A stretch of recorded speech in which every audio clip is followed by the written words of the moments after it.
So they just keep making these. This video is supposed to be my review of the OneXPlayer Mini Pro, which is a 6800U handheld, but it's also supposed to be sort of a preview or a tease to the OneXPlayer 2, which is another 6800U handheld. I've lost count of how many handhelds we have with the AMD 6800U either out now or about to be out. When I think about each of the manufacturers, we'll take the top three that we know of, right? There's One Netbook, who I'm talking about today. There's GPD, and there's Ayaneo. And so starting with One Netbook, they have this one, the OneXPlayer Mini Pro that I'm reviewing for you today. They also have the OneXPlayer 2, which is, they just launched the Indiegogo campaign for that, and I'm giving a giveaway for that, so stay tuned.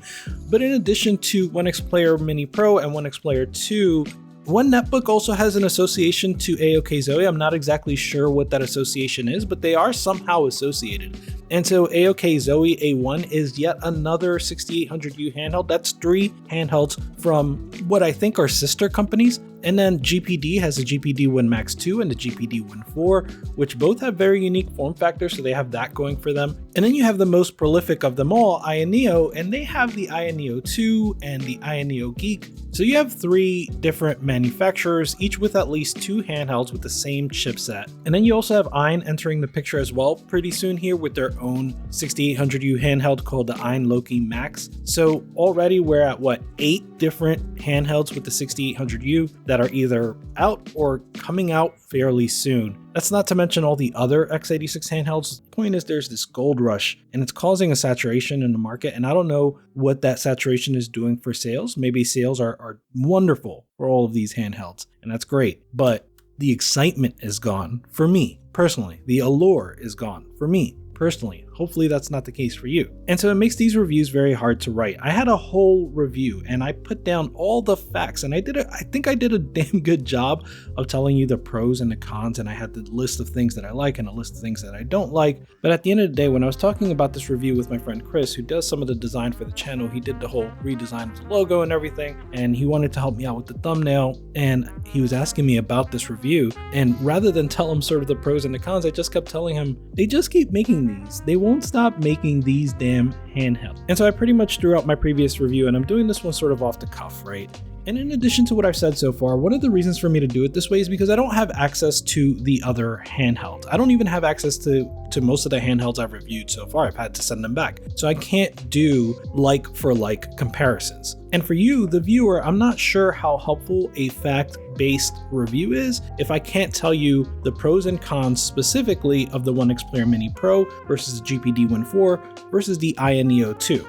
I've given you a bunch of context you didn't ask for, and that's on me. One bit of housekeeping before we continue is, if you came here just for the PC handheld giveaway, take a look at the description, take a look at the pinned comment. You can stay or not stay. I was gonna make a whole big hubbub about the giveaway, but really it's just more marketing for OneXPlayer, which, thank you to OneXPlayer for sending me this handheld. And, I don't take that for granted, but it just sort of puts me in a weird place to sort of promote the OneXPlayer 2 and review the OneXPlayer Mini Pro. So today I'm just going to talk about the OneXPlayer Mini Pro. So yeah, I can't give you a deep dive into the differences between all of the 6800U handhelds that are already out, and certainly I can't tell you about the ones that are coming out. So I'll just tell you about the OneXPlayer Mini Pro. Right off the bat is that as of writing, this device starts at $1,200, and that's just a lot to ask for. With that alone, this is really going to be a niche device. For many around the world that can't get a Steam Deck, then this may be an option, I suppose, but it's still a very high asking price, and I would hope that with the OXP2 releasing, they could drop the price or something, but I've yet to see that. So yeah, it's starting at $1,200. The screen is 1200p, 7-inch IPS. The battery watt is 48 hours, which is very important, and we'll get to that later. You can get 16 gigabytes or 32 gigabytes of RAM. You can get 512 gigabytes, 1 terabyte, or 2 terabytes of storage. You can also choose to get the Mini Pro with the Intel Core i7-1195G7.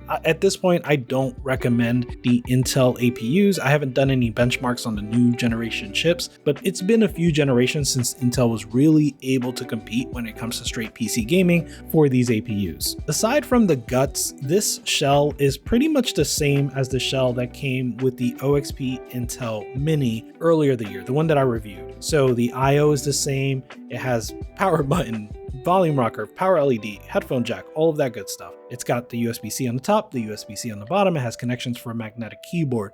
What's new to this shell are these RGB lights on the handles, and that's nice if you're into that. It does feel like they had to do something new, so this is what they did. Just like the I/O is all the same because of the shell being the same as the Mini, the controls are pretty much the same as the Intel Mini too. Mind you, they're nice controls. I like the buttons here better than the Steam Deck. I like the analog shoulders on this. I like the D-pad better than the Steam Deck. Of course, I'm missing the trackpads and the paddles, but these are really, really solid controls. I like the clickiness of them. I like the navigation options that are present here for the OneXPlayer Mini Pro. You can toggle between mouse mode or just normal controls. You can show desk. The point is you have a few different options for navigating windows. One new addition to this device is the control panel. It seems like the Steam Deck has really inspired other device manufacturers to make their own control panel.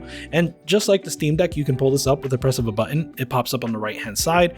And from here, you can control pretty much the same things, right? You can control the TDP, you can override the GPU clock speed, you can override the fan speed. You can also set vibration levels and resolution from here. So that's kind of something it has above and beyond the Steam Deck's version of a control panel. And you can adjust not only the brightness and volume, but also the RGB light effect if you want to do that. Now, the thing about the control panel in SteamOS is that both the control panel and SteamOS were sort of developed in tandem, right? So they are developed independently, but they were developed in mind of each other, with respect to each other.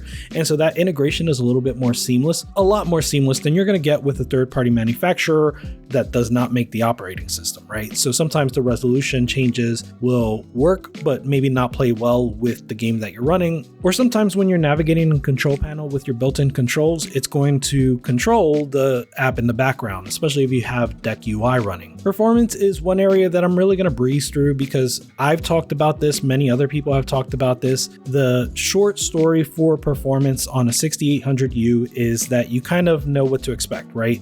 So the Steam Deck is going to win at 12 watts and below. It's a bit of a tie between 12 and 15 watts, and the 6800U can go up to 28 watts when the Steam Deck is stuck at 15. There are diminishing returns the higher you go, but it's nice to be able to go that high, and you're not going to be able to find a more powerful mobile chip. The downside to that is that if you're going to use all of that wattage, you're going to use a lot of battery life. This OneXPlayer Mini Pro has a 45 watt-hour battery. Even at 15 watts, you're going to be drawing over 30 watts of total system power, and the math tells you that's going to be about an hour and a half of battery life, but really it's less than that for a variety of reasons. Of course, if you play at 28 watts, then the situation gets even more dire. You're drawing over 45 watts of total system power, and you may as well just stay near power source at all times. Still, it's not only really good performance, it's the best you can get for a handheld in this moment. Similarly, emulation is nice at 15 watts. It's comparable to the Steam Deck at 15 watts. That means that you can play games like Kirby and the Forgotten Land, Bowser's Fury, Metroid Dread, and Link's Awakening rather comfortably. It does stretch beyond that at 28 watts, and it makes games like Bayonetta 3 fairly playable. The frame rate for Bayo 3 on the Steam Deck is pretty rough, and it's just not something I want to play on the deck, but on the Mini Pro, it gets much closer, and I'd say it approaches a playable frame rate. Finally, as far as complaints go, the fan is loud, and it's like always loud. Even when I'm just navigating windows, I've noticed that the temps do stay cool. I've tried changing the TDP in the control panel, I've tried overriding the fan speed in the control panel, and no matter what I do, the fan is rather loud. This does seem like something that can be addressable with a firmware update. I did mention it to the person I was speaking to over at OneNetbook, and I haven't really gotten a response yet, but I think that this is something they can address. So yeah, I'm sorry if you came to my review for something more like Retro Game Core or Takiudan or The Fox, who give really great in-depth facts, and I love those reviews, and I modeled my initial review after their format. But at the end of the day, I needed to speak to you all about this. I don't think it's some important message, it's just that I'm feeling some 6800U fatigue, some x86 handheld fatigue. Maybe you are too, maybe this will resonate with you, maybe it won't. One thing's for sure, I probably ruined my chances of getting another one of these at any time soon. But listen, it is what it is. This is a solid device. If you're looking at 6800U handhelds, maybe this one's for you. The RGB lights are nice, navigating windows is easy, and the control panel is pretty good. Maybe even better than my time with ISpace. I think the glaring flaws are the battery life. This really needs a bigger battery. The price, of course, and maybe some of that is out of the control of OneXPlayer, and this is the best that they can do, but it is a lot to ask for. And then finally, that fan problem. I do hope they address that. It is something that should be addressable, but the fan is quite loud, and that's coming from somebody that doesn't really notice the issues with the Delta fan in the Steam Deck. So take that for what you will. Anyway, also check out the OneXPlayer 2 handheld. There is a link in the description to the giveaway for that. There's a link in the description to the Indiegogo campaign for that. The price is better on that handheld, and it also has detachable controllers, which gives it something unique that these other handhelds don't have. Good luck to everyone that enters the giveaway. Definitely let me know if you win. Like if you liked the video, dislike if you weren't feeling it, but definitely leave a comment and let me know why. That gang out. Goodbye.